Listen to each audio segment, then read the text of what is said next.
До будаўніцтва кольцевой развязки на заходнем обыходе приступили напрыканцы мая минулого года. Технология уникальная. Конструкция выканана из монолитного бетону. Для облегчения ваги специальные полиэтиленовые трубы.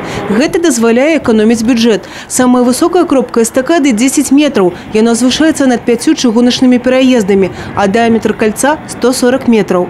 Штодзень на объекте працует звыш 350 человек 17 будаўнічых организаций. И коли дозволить умовы надворья, работы по бетонированию кольцевой эстакады будут завершены уже напрыканцы снежня. Параллельно завершаются основные железобетонные работы по съезде на улицу лейтенанта Рабцева, монтаж белек на улицу Баплавского, ураживая и масштаб змен на улице Герою обороны Брестской крепости. На спусках по Герою обороны Брестской крепости спуск сам готов.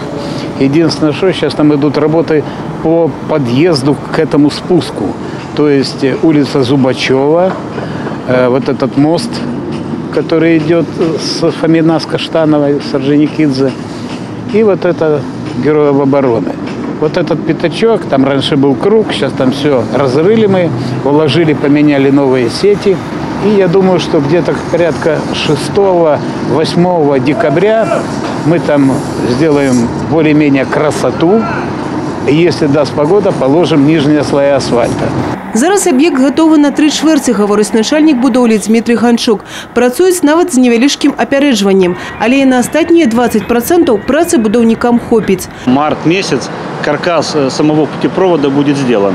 Ну, останутся также работы по устройству продольных швов, поперечных швов, мостовое полотно, гидроизоляция, асфальтобетонное покрытие, перильное ограждение, шумозащитные экраны. Першие аўтаматары апрабаваць объект змогуць уже ў жніўні наступного года, якраз напярэдадні міленіума. Евгения Мороз, Сергей Матвейчук, телерадиокомпания «Брест».